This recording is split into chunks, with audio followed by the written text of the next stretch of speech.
ආයුබෝවන් නංගිල මල්ලිලා. අද මම කතා කරන්න යන්නේ ටිකක් අමුතු මාතෘකාවක් ගැන. අපි හිතමු ඕගොල්ලෝ විශේෂයෙන් පිටරට විශ්වවිද්‍යාලයක ඉගෙන ගන්න අතරේ ඩිසර්ටේෂන් එක හරි ඔයගොල්ලෝගේ අසයින්මන්ට් එකක් හරි ලියන්න ඕක කාට හරි දීලා සල්ලි ගෙවලා වගේ මොකක් හරි නරක වැඩක් කරලා විශ්වවිද්‍යාලයෙන් ඕගොල්ලොන්ට ලියුමක් එවනවා. academic dishonesty hearing එකකට හරි academic review meeting එකකට එන්න කියලා ඔගොල්ලන්ට දිනයක් දීලා ඔගොල්ලන්ට කියනවා රෙප්‍රසන්ටේටිව් කෙනෙක් හරි යාළුවෙක් හරි කරන්න පුළුවන් කියලා. ඒ වගේ ලියුමක් ඔගොල්ලන්ට ලැබුණම ඔගොල්ලෝ ගොඩක් වෙලාවට කලබල වෙනවා. කරන්නේ මොකද්ද මොනවද අහන්නේ ඒ වගේ දේවල් ගැන හරියටම දන්නේ නැති නිසා ඔගොල්ලන්ට අනියත බයකුත් ඇති වෙනවා. ඉතින් ඒ වගේම ඔගොල්ලෝ ඒ වගේ වැඩක් කරපු කෙනෙක් නම් ඒ බය සාධාරණීකරණය කරන්නත් එක්තරා දුරකට පුළුවන්. ඉතින් කොහොම වෙතත් දැන් ලියුම ආවනම්නේ ඔයගොල්ලෝ දැන් මේක හොයලා බලන්නේ මොකද දැන් කරන්න කියලා අපි පොඩ්ඩක් කතා කරමු මොකද්ද එදාට වෙන දේ කියන එක. ඇකඩමික් ඉන්ටෙග්‍රිටි මීටින් එකකදී ගොඩක් දුරට ඔයගොල්ලෝම පැනල් එකක් ඉස්සරහා ඉන්ටර්විව් එකකට තමයි එන්නේ. කියන්නේ සාමාන්‍යයෙන් පැය කාලත් පැය භාගයක් අතර වගේ කාලයක් ඒ මීටින් එකට ගත වෙනවා. පැනල් මෙම්බර්ස්ලා 3 දෙනෙක් ඉන්නවා. ඒ 3 දෙනාගෙන් එක්කෙනෙක් ඕගොල්ලෝ වාගේ අසයින්මන්ට් එක හරි ඩිසර්ටේෂන් එකට හරි අදාළ ධර්මයක් තියෙන ඒ උනාට වාට කවදාවත් උගන්වපු නැති ලෙක්චරර් කෙනෙක් තමයි ගොඩක් දුරට පැනල් එකේ චෙයා වෙන්නේ. ඉතින් ඒ අමතරව සමහර විට තව එක ලෙක්චරර් කෙනෙකුයි තව ඇඩ්මිනිස්ට්‍රේටර් කෙනෙක් වගේ එතන ඉන්න පුළුවන්. ඒ වගේම ඔය ඉන්ටර්විව් එක රෙකෝඩ් කරන්නත් පුළුවන්.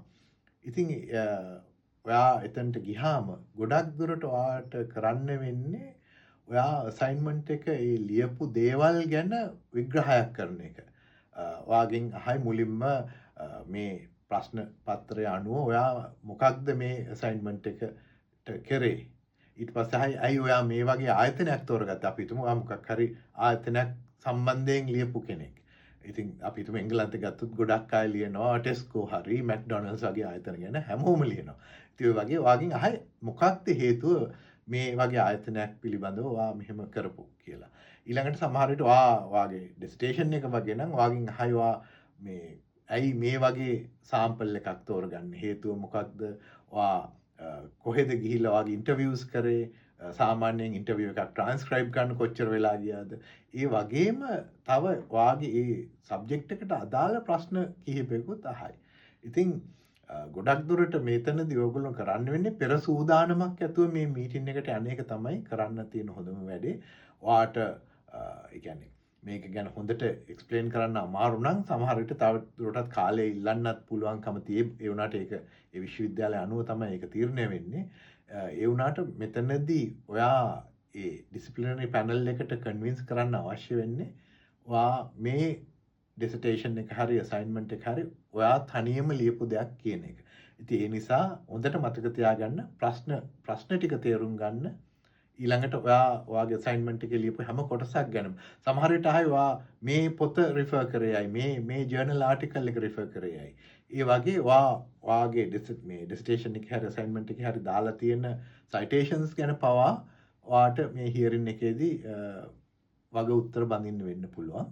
ඉතින් කල්පනා කරලා බලන්න මුලින්ම ඒ වගේ හියරින් එකකට මුහුණ දෙන්න අවශ්‍ය වෙන්නේ මොකක් හරි ඕගොල්ලොන් නරක වැඩක් කරොත්. ඉතින් මම ඇකඩමික් කෙනෙක් හැටියට ඕගොල්ලන්ගෙන් ඉල්ලීමක් කරන්නේ ඕගොල්ලෝ ලක්ෂ ගණන් කෝටි ගණන් ගෙවාගෙන විශ්වවිද්‍යාලයට යන්නේ. ඕගොල්ලන්ගේ කාලය අවුරුදු 3-4ක් වැය කරනවා මේ උපාධිය ගන්න. ඉතින් මේ පොඩි දෙයක් හින්දා ඕගොල්ලන්ගේ ජීවිතේ සදාටම අඳුරු කරගන්න එපා. මොකද ඕගොල්ලෝ academic dishonesty මේව එකකින් ඕගොල්ලෝ හොර කරා වංචාවක් කරා කියලා ඔප්පු වුණොතින් ඒවා databases වලට යනවා. ඊළඟට වෙන විශ්වවිද්‍යාලයක වෙන කෝස් එකකට apply කරත් ඕගොල්ලෝ මේ වගේ වැඩක් කරලා තියෙනවා කියන එක ඒගොල්ලන්ට දැනගන්න පුළුවන් වෙනවා. ඒකින්ද මගේ කාරුණික ඉල්ලීම වෙන්නේ මුලින්ම ඒ වගේ academic dishonesty meetings වලට යන තත්ත්වය ඇති කරගන්න එපා කියන එකයි. Thank you.